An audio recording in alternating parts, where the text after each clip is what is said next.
Zvekare ivo vagona sapresident kuti zig reZimbabwe rirambe rakasimba vachisapota central bank governor vamushayava. Zvekare ivo sapresident zita ravo ichava vakuzi Mr. Strong Zig.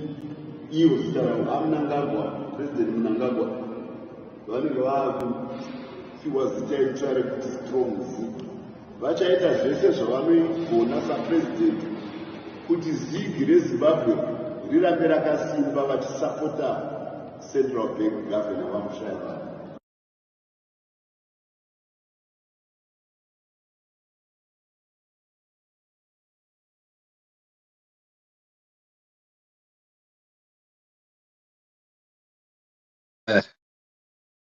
So very good evening to you, our viewers and listeners. Join us live. We've got a session tonight. We are exploring what's been happening around in the country and around the world. The man who's just been speaking right now is Mr. Christopher Muchangwa. I understand that Emerson Mnangagwa has taken a new name. The new name is now Mr. Strong Zig. I'm wondering what name Mr. Christopher Muchangwa, what nickname Mr. Muchangwa is now adopting. What is he called? If you know it, please type it in the comment box right there. Christopher Muchangwa is in this clip saying that Emerson Mnangagwa, the ZANU-PF president, will no longer be called whatever, right, that he has been using, Trapper Bablas, whatever. But now it's not going to be called Mr. Strong Zig because him and the Reserve Bank governor are going to be working hand in hand to support the currency. I am trying to understand from one wing what that possibly means is that Muchangwa is saying that the role of a president and the Reserve Bank governor is to certify, is to back the currency, right? And that's a normal statement that Chris Muchangwa said uttered 2 days ago.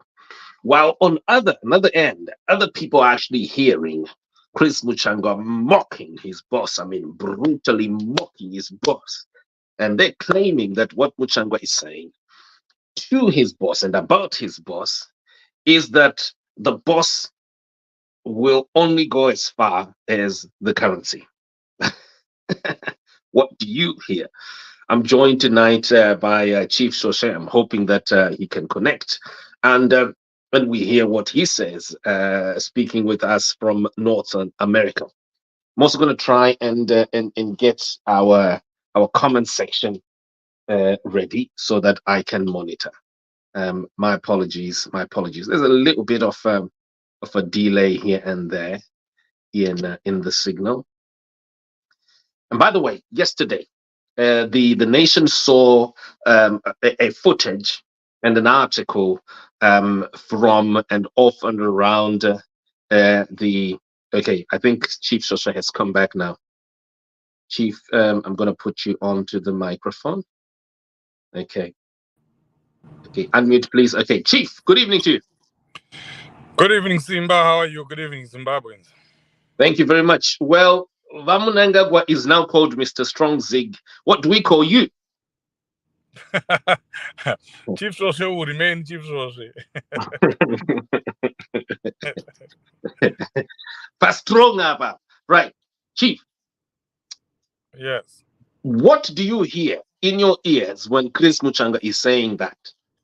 Is this not a statement of strength, of confidence, and a subordinate, a spokesperson for the great ZANU-PF party, who's blowing out his vision for the country? What do you hear? You said what did Muchangwa say?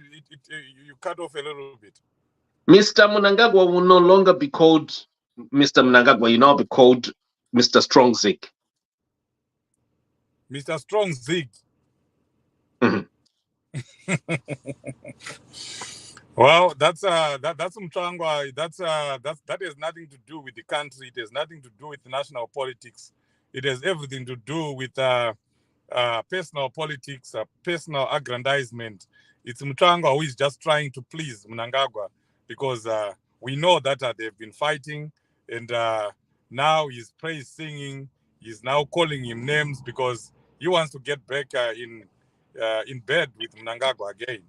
And but it won't help anyone. It's not going to help the country because the ZIG is not going to work. Just like how the bond failed, ZIG is going to fail and fail dismally. In fact, personally, myself, Simba, I see ZIG as a fraud to the people of Zimbabwe. It's daylight robbery.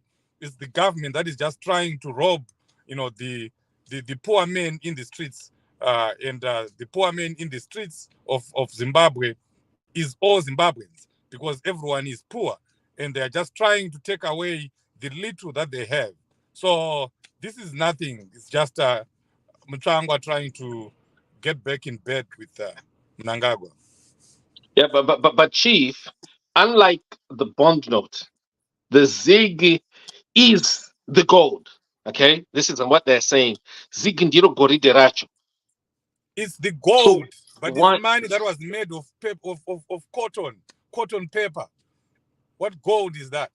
There's no gold there. It's just the name. What they've done is they've taken the value, okay, of gold, and then they've said, look, bond note was just bond note. You could just print, right? But with ZIG, even the value itself, it tells you the figure there is the value of the actual ounces of gold.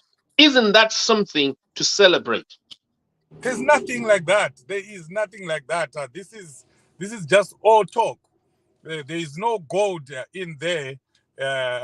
It's just paper, cotton paper, even worse than the bond note.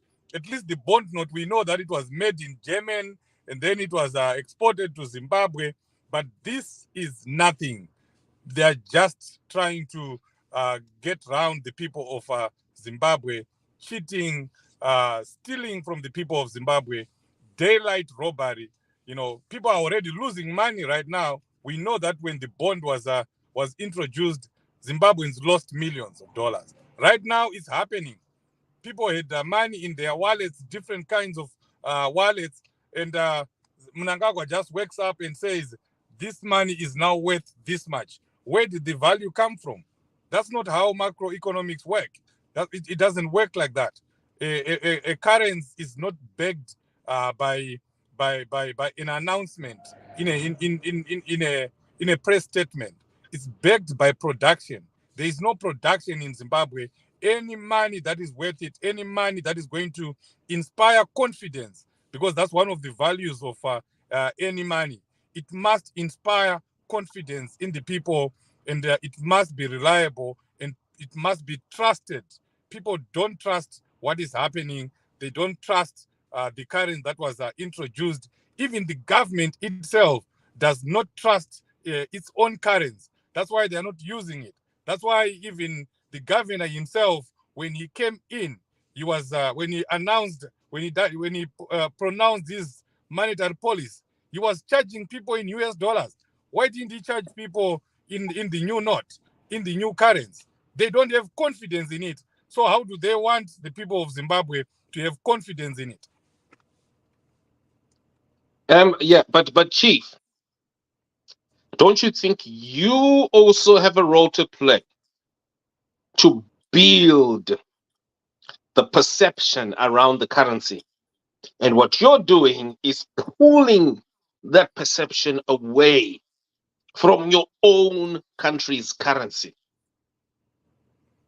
I would, if the money inspired confidence, if the government had done enough to make me, have confidence in the new currency, I would definitely have supported. This is genuine. This is a genuine argument that is coming from everyone, even the captains of industry, business people in Zimbabwe. They are challenging the government to accept their currency first, to have confidence, to trust their own currency first. And then after that, everyone else will follow suit. But they don't have confidence. Government departments, even up to today, they are still charging in US dollars, which means that they don't know whether the new currency is going to work or not. So what about me? What about the ordinary Zimbabwean?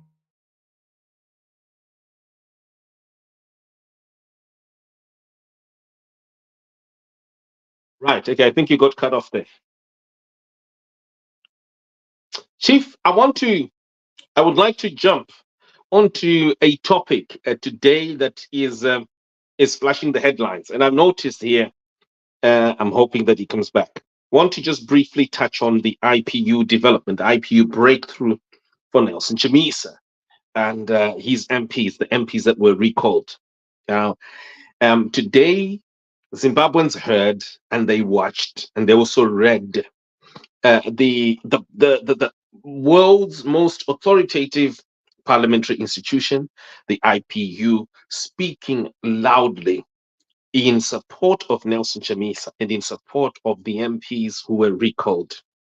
But also, quickly, they were speaking in support of the people who have been tortured around, also those workers, people like Bishop Tafumane Messiah, who was killed by the violent men who were fighting Nelson Chamisa's MP in places such as Mavuku.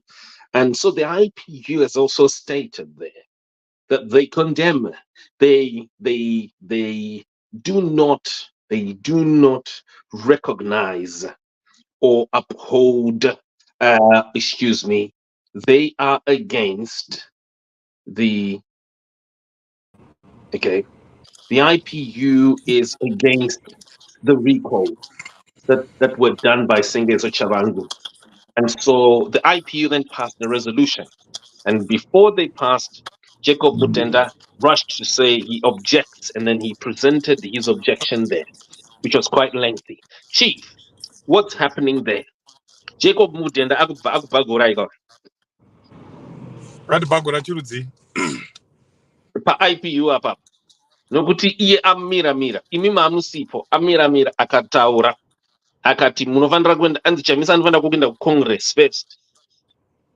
And he says that Chamisa's letter that he wrote, he was right in choosing to listen to Sengezo Chabangu instead of Nelson Chamisa. So that's what I'm saying there, Chief. I think we lost you. We lost your microphone. We've lost your microphone. Or maybe you're on the phone or there's a phone call, something. You can't hear. Okay, I think he's going to quickly. Right, so we want to hear about this breakthrough at the IPU. What on earth is it? What does it entail? What happens then after this? What is in it for the voters and the people who feel that constitutionalism has been violated in Zimbabwe? I'm hoping that Chief Shoshe comes in and we just hear him. He seems shocked that there is an allegation that him and his party and his leader Nelson Chamisa, him and his leader Chamisa have been defeated by Jacob Mutenda. He is in a state of total shock, it seems. Or maybe he's pretending. So want to hear him, want to hear his points, and then we can make up of what is what. I'm just gonna try and get myself here into. I'm hoping that he comes up. Okay, that he's back now.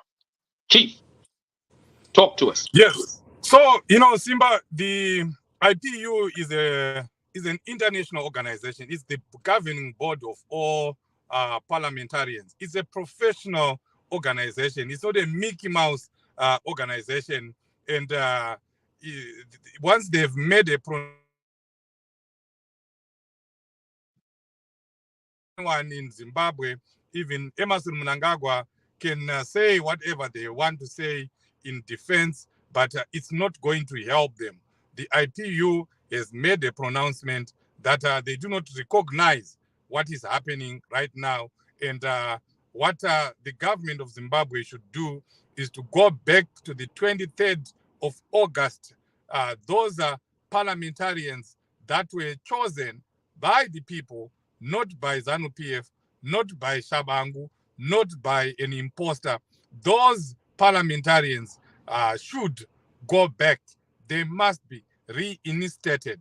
And those are the members of parliament that will be recognized by IPU, because that's what they go with. They don't go with this hogwash, this nonsense that CHAMISA should go to Congress. What Congress is he talking about?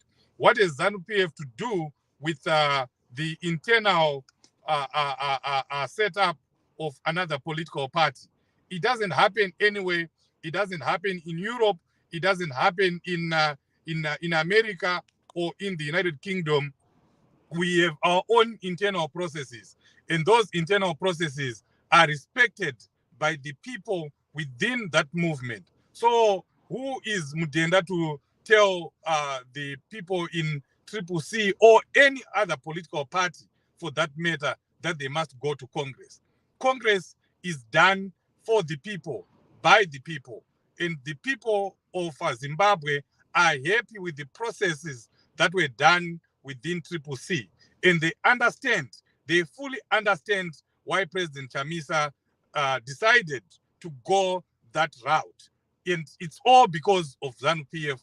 It's all because of what ZANU-PF has been trying to do for the past 10 years, that they are trying to use the people within the movement to destroy the opposition. So it's just not going to work, Simba.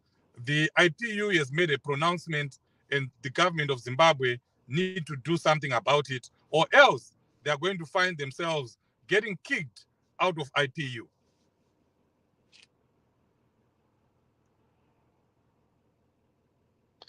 Well, Chief, thank you very much. But you know what? I have a few people. Can you hear me? Yes. Okay, I'm going to try and get myself. I don't know why I think I've been cut there. I have a few people who have been, who feel that, Chief, you're totally misled here. Hanzi muri kushambadza, muri kupemberera zvinhu zvamusingazivi. Hapana chinochinja panapa, pane vanga vachinyora panapa. How do you answer to that? Hanzi IPU haisi koti yekuZimbabwe, hapana chinochinja kunokuku. Kwedu kunokuku nyika ndedu. And those very same statements, I heard Jacob Mudenda saying that. Even there, he said, look, Zimbabwe is a sovereign state. And also Jacob Mudenda said that the visit that the IPU wants to make to Zimbabwe, that visit, ZANU-PF is demanding to know what they want in Zimbabwe. We want to know what you want in Zimbabwe, because everything has been done according to our constitution. That is what he said. I'm sure you heard him right there. So, Chief, how do you answer to that? Mudenda says nothing's going to change because you folks, you're not a court here. Talk taurai Geneva ikokuwe. But kana makuya kunoku kwedu kunoku tochela kunzwa kuti muri kudei muZimbabwe. That is what he says. Well, Simba, maybe we should not jump the gun here. We have to, first of all, thank you and your team in Zimai for the work that you have done. To ensure that we get to this decision, the pressure that you have put, the letters that you have, you submitted, the documents, many documents that you submitted to IPU, were read, were listened to, and the IPU has already said it's not one person who just woke up and made that pronouncement. It's deliberations after deliberations. They sat down, they looked at the merits, they fully understand what happened in Zimbabwe. And you sent documents, and even us as CCC, We also send our pronouncement and our position and our documents to support what you had already started. So it's not like IPU is making a decision that is not informed. This is a very informed decision. And whatever nonsense they are saying that they are a sovereign nation, if they are a sovereign nation, they might as well stay in Zimbabwe and do their business in Zimbabwe. And then they don't have to go to IPU. They don't have to be part of IPU, because, Zimbabwe is not an island. They can talk of sovereignty, but its sovereignty goes versus what Zimbabwe needs from other countries. Zimbabwe needs IPU. IPU can do without Zimbabwe. So if they feel that IPU is misleading the people of Zimbabwe, let's see them walking out of IPU the same way that they did from the Commonwealth. I'm telling you, they are not going to do that. They know that they realize the mistake that they did from walking away from the Commonwealth, and they're not going to do it. IPU is an organization that has its set guidelines. It has its set principles. And if those principles are being broken by a member nation, then they have to act. It's an organization that is built on the premises of democracy. And if they feel that one of their members is not being democratic enough, they are not following the ethos and principles of the democracy that forms the bedrock of IPU, then that country has to be answerable. And this is where Zimbabwe is. They have to be answerable. What they did in Zimbabwe using an unknown person, their courts accepting an imposter, a person who doesn't hold that position, not that they needed to be told. They know who is who in Triple C. They know that we had a president. They know that we had an organizing department. They know that we had a welfare bureau, a financial bureau. We had our own structure that was known to everyone. And then they just accept someone who comes from Norway and they say, this is the Secretary General. They go to court, they ignore all the documents that the party sent, even a letter that was written by the president of that party, a president who participated in the 2023 election. They completely ignored all that. So everyone saw that. The world saw that. IPU saw that. So they are now taking action. So ZANU-PF must sleep on their bed of roses because the other organizations, other countries will not allow them to just ride roughshod over the people of Zimbabwe, ride roughshod over democratic principles. It doesn't work like that. And while we're on that, Chief, can you hear me? Yes. Okay. Chief, I'm also wondering, do you think that there is media literacy around the IPU? Because have you noticed that there seems to be no other media that is covering? It seems that the only news network that is covering this is Zimai. Why is it? Do you think that it seems to be that people have given up and people have just said titongo famba tongoenda naChabangu china tongoonawo kumberi koku? They have adopted Chabangu, they have adopted the Zig concept or the Zig man, right? So it's now Zigland here. Don't you think that maybe there is this fatigue? And how do you propose that a change should happen? Yeah, I mean, you are very right. The fatigue is there. And I think it's only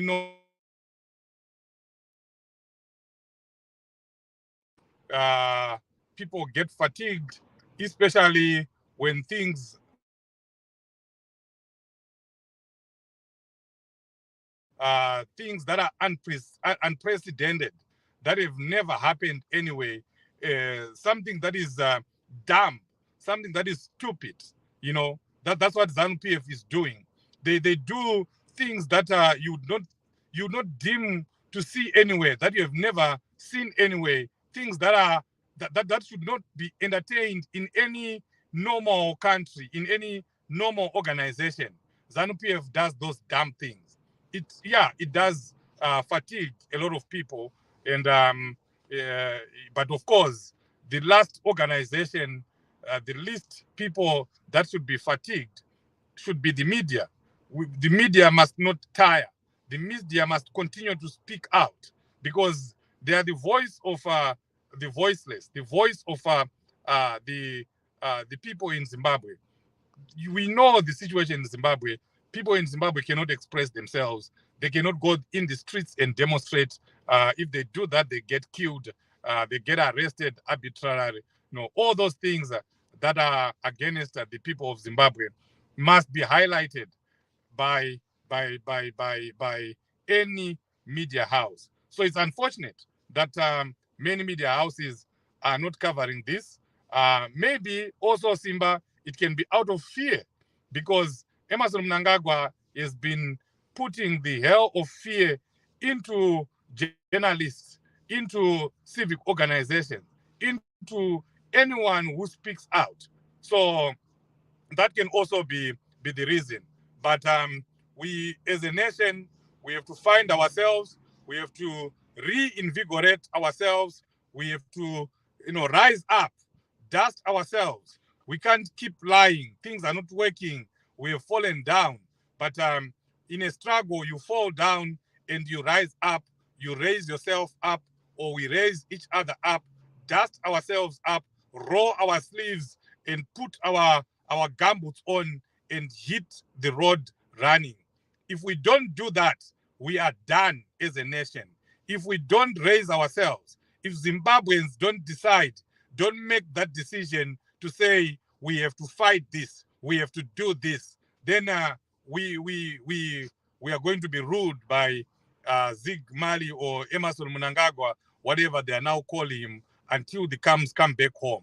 We need to rise up, Simba. Zimbabweans, as Zimbabweans, we don't need to remain lying down. We are down right now, but we can raise ourselves up. We can dust ourselves up and fight this regime.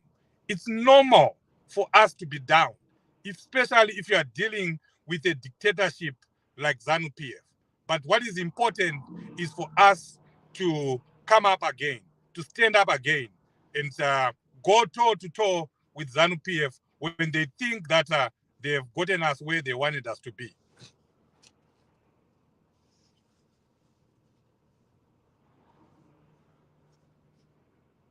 Thank you very much, Chief. Chief, I would have really loved if we had someone from ZANU-PF here. Maybe next time we need to bring Farai Marapira, so that we can have a healthy, one-to-one sort of a debate that is very direct on these issues. What I'm getting from you tonight, just as we end, is this confidence that, look, stuff is happening. Vanhu muri kupiko, zvinhu zviri kuitika apa apa, and you just need to dust your socks. You need to watch. You need to study what's happening. Sports atofamba panapa. This is what I'm getting from you. But Chief, did you notice that Mudenda, in his speech, he made certain statements that he then shows today that he himself, inside, of course, we know this video was not today, it was 2 weeks ago, right? But in the footage that is now revealed on Zimai, what we see is Mudenda himself openly, in his person, participating in the war crimes that he was implicated 4 years ago, sorry. Yes, he is. He continues to do that, and you should not let him get away with it, Simba. You started this in Serbia, and I should just say, you know, I keep don't going peace after on. him. And I don't peace on. Let's keep going after him. Yeah, because I to be don't peace on. honest, he is the first person who received the letter from President Chamisa, and he received a letter from an unknown person, and he decided to act. He had the power to say, "Who are you?" Even to respond to that person. He had that power, but he chose not to. So he is guilty. Even now, he was guilty then when you went to him in Serbia and almost cornered him, and he is guilty even today. Chief, I think we're done and dusted. Those who came late, I can see there are 300 people watching here. Right, but you know you're very late. It's midnight now. You would have to rewind and follow through. I'm just seeing that the greatest crowd is on Twitter. And this is interesting. I think Twitter has created this revolution. So take snapshots of this, send it around those who are on Twitter, tweet it around, retweet, and then put themes around it. Let's connect tomorrow. Tomorrow will be a bit earlier and we'll be on spot. And I'm definitely going to fight to have someone from ZANU-PF coming here and defending the ruling party. Chief, thank you very much for coming in tonight, and we shall be cutting shortly. Thank you. Thank you, sir. President, Mr. Strong ZIG, President Mnangagwa, he was the Strong ZIG. Vachaita zvese zvavanoigona sapresident kuti ZIG reZimbabwe rirambe rakasimba vachisapota Central Bank Governor vamushaya vanhu.